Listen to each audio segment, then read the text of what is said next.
I've got such a special treat for you today. I am here in the studio with Zach Kristensen, a fellow podcast host and someone who just relaunched his podcast with the pod launch methodology. And we're going to break down why you might not need as many downloads as you think you do to rank your podcast on the charts and get discovered by new listeners, and how to leverage the podcast assets you already have in order to do it.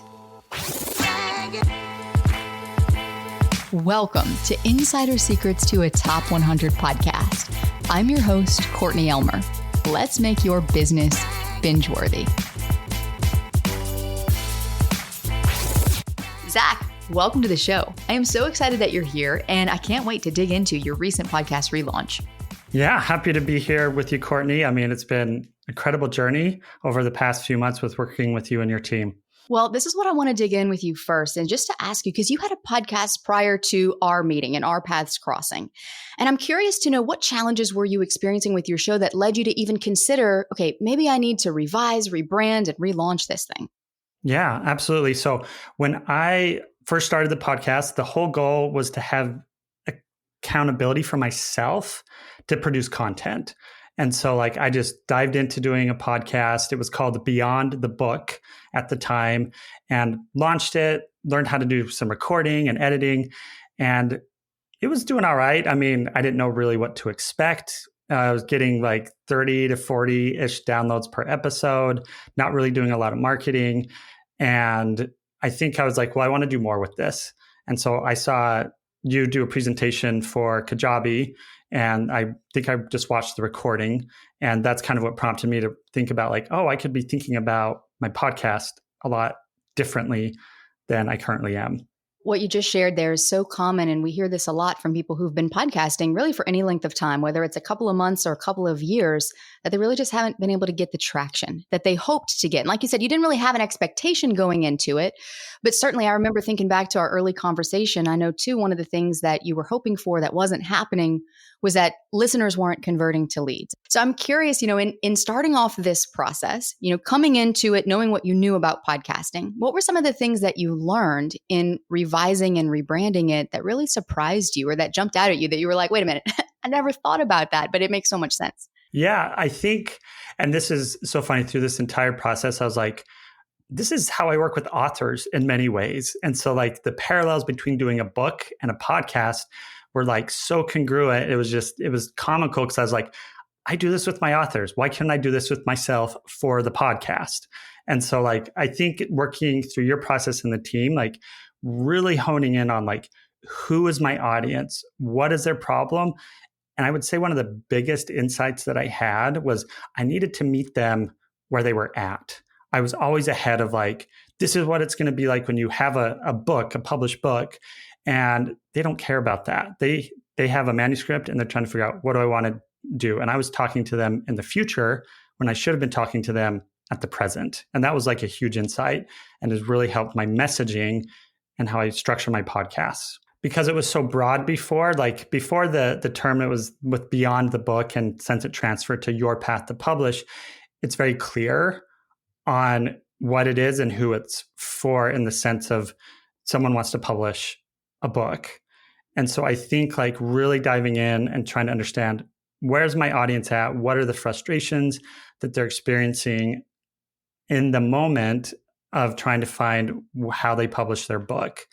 And when I understood what they were going through in the moment and their experience, then I was able to really focus in on okay, here's the things that they need to know that will help them at their current experience. And so one thing that stood out as we were going through this, and I was working with the coaches and you, was talking to what their situation was without using feeling words. And that was really interesting, because you assume how people feel, but you really can't, because someone may feel overwhelmed, confused, and that could all be within the same experience. And so that was extremely helpful as well. And just to highlight that piece, if you're listening and you're like, wait a minute, okay, feeling words, what are those? You gave a couple of examples, Zach, and one of the reasons that those are ineffective, words like overwhelmed or stress or anxiety or frustration, The reason this isn't effective when it comes to communicating with your listener is because feelings are subjective. So if you want to communicate in a way that their brain, your listener's brain, is just like an automatic yes, where they're like, yes, this is what I need. I want to listen to this podcast. Then you got to be more specific in your language so that it is an unconscious, automatic decision that happens through the messaging and it happens through the language of your podcast so that in their brain, they're like, oh my gosh, that's me. So Zach, now that you've made these changes, how would you say this has made a difference for you in terms of your listener engagement? Yeah, absolutely. And I think the way that you recommend to structure the podcast with like starting out with like a teaser of just like, what's this episode going to be about? Giving that context straight up front and then having a story that relates to the content of the episode. I think I've gotten feedback of like, oh, I really enjoy the stories you're telling and how you're being simple in the content. Like it's really resonating with what I want. And the funny thing is that some of these people that are telling me this really don't want to write a book right now. So, but it's a good sign to me that like, hey, okay, these stories can apply to what they're thinking or they're feeling in general when they're trying to either go through a book or just listening to the podcast. And so like it's been validating so far since the launch to see like, hey, this is the right path I'm going down. And just since the launch results, my first episode since the launch has hit more downloads than any of the prior episodes. Wow, that's amazing. And this is the perfect segue into what I want to ask you next, which is about your launch results specifically. So prior to relaunching your podcast, you were getting 30 to 40 downloads an episode. What happened when you relaunched your show after applying some of these principles to your podcast? So I launched with 6 episodes, and over a 24-hour period, we hit around 549 downloads. And that put me in the Apple Podcast charts, 72 in the overall arts, but then you drill down to the books category and it hit me 24 out of 250. And so like looking at some of the names that were on that list and some people that you could say are in the same vein, competitor or not competitor with me and my business, it was really cool to see that because now for me, I have a target to shoot for. So now I set a goal of like, okay, how can I work towards getting at least 500 episodes downloaded and every time I launch an episode each week. And then my stretch goal will be what happens if I hit 1,000 and just having that as my goals that I'm figuring out now moving forward. I love this because it simplifies the process.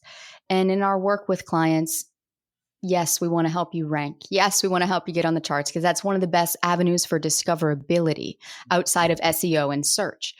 But the real reason that we do this is, and in that it's a piece of the greater process, is because the charts is not the end all be all goal.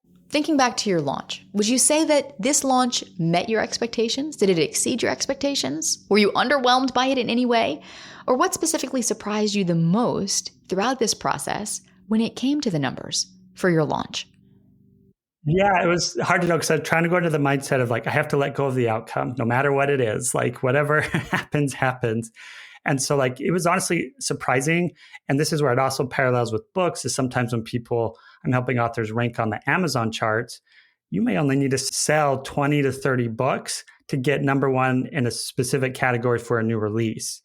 And so like for this, I was expecting I needed to try and get at least 1,000 downloads to even begin ranking in like the top 25 or 30 podcasts in that books category. And so it was exciting and validating to see that like, okay, I can get there. If I do like kind of a boost and a launch in the future, that will help. And I think as you hit like I love doing the podcast, but I want to get clients. And so now as I'm stepping forward, it's figuring out, okay, how many of those people who listen are going to come over and start booking a consultation with me. And we can really figure out like, how can I help you find your path to publish and getting your book where you want it to go? Yeah, and this gets us into the conversation about metrics too, because downloads tends to be the industry standard. And it's what a lot of people say, okay, my podcast has 100,000 downloads or it has 1 million downloads. But what you just said, Zach, what I really care about is getting clients from the podcast. And this is what I encourage. If you're listening right now and you have a podcast that is meant to be a lead generation tool in your business, yes, downloads will help you get in front of new listeners. Downloads can help grow the show over time. But ultimately, is that what we need to be measuring if the goal is converting listeners from this show? No, that's going to be a different metric. So, Zach, I'd love to hear what are some of the things that you're going to be focusing on now, given your prior experience with podcasting, and now having been able to reposition this and really repackage your show for that target person that you now understand better than you ever did. What are going to be some of those areas of focus for you as you start looking at those numbers and tweaking your podcast in order to really help someone understand, okay, not only do I love listening to this podcast, but I need to work with Zach? Yeah. So I think a few things is one, making really compelling episodes. Like I have a bite-sized approach, and then I follow up with a Q&A from a listener submitted question for every episode. But I want the content to be very high value and compel people to engage with me beyond that by offering continued value by saying, hey, go download this free resource or come to this event, or like that's what I'm really going to be concentrating on to figure out, okay, if I get your attention, now what's going to help you as the listener to do the hard thing sometimes, go to the show notes and click the button to go to the website, or like type in juxtabook.com and then schedule a consultation. Like what's going to tip people over the edge to take that next step. And that's kind of where I really want to focus next. Yeah, and then double down on it. A lot of times we have this tendency to complicate the process, especially when it comes to growth. There's 1,000 different things you could do to grow a podcast, but identifying your goals, your specific goals, and your specific goals for your show in light of your business is going to be the first step. So I am really excited just to watch your journey, to see where you go next, especially now with the positioning that you have in your niche. Because funny enough, when we did the research, Zach, we found out that there were actually like 8 or 9 different podcasts with the exact same title as your old show. They were all dead, which was so funny because that should have been a sign that I saw from the beginning. And I think this goes to like something I have to learn personally over and over, but really applies to doing your own podcast, is sometimes you have to slow down to speed up. Like I rushed in wanting to just do a podcast. I was like, I talk about beyond the book with my clients, which is a great phrase, but I just kind of was like, oh, that'd be a cool podcast name. And so I jumped right into it, did the podcast with really not slowing down and thinking, okay, who is this for? Who am I targeting? How do I message? And like, how do I really understand what content is going to be valuable? And how do I structure it? How do I do the show notes? Like all of that good information that really builds the foundation for connecting and building trust with my listeners. And so, yeah, that was so funny because I remember doing the research afterwards in the course, and I was like, oh yeah, I kind of messed up on that one a bit. I'm guilty of it. We're all guilty of it. Where you're so close to your business and we think about our businesses all day long. We think about marketing. We think about all the things, and you're just inside the jar trying to read the label. So I just want to commend you, Zach, for slowing down to go fast here and to seek out that guidance, to be able to say, okay, I know I want to make this podcast work. I'm in it for the long haul. I'm committed to this as a vehicle for lead generation, but it's not quite working yet to the degree that I want it to. And I don't want it to have to take 3, 4, 5 years of trial and error to try to get it to work, to try to figure it out. So now looking ahead to the future of your podcast, what would you say that you're most looking forward to? Yeah, I'm excited to continue to produce strong episodes and create content because I love doing that. It's a lot of fun for me, and it stretches me creatively to think about like, what can I do and how can I talk about this and position this in a simple way that my listener can understand.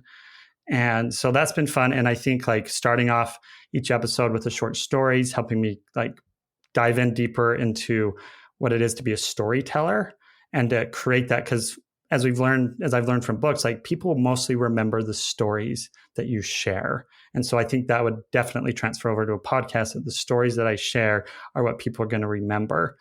And so I'm excited to do that and increase the engagement around people submitting audio questions for me to answer on the podcast so that I can further understand how I can serve them better and what their questions are and how I can provide that value that I want to do. And because doing a book's fun, and doing a podcast is fun, but it's hard work. Whereas humans, we're all creators in some aspect, and that shows up in some different ways. Now, what I think what gets in the way is trying to be perfect, like really trying to spin your wheels on trying to get the perfect, the title, the perfect story, the perfect way to say something, where it really is just that's paralyzing you from moving forward in either like the podcast or with authors that work on books. And I think that's one of the biggest things I see. And it's kind of an extension of that feeling like an imposter, like who's going to listen to me? Who's going to read my book? Like who's really going to see me as credible? And I think you'd be surprised, because if you have good content, that'll help build that trust and your credibility.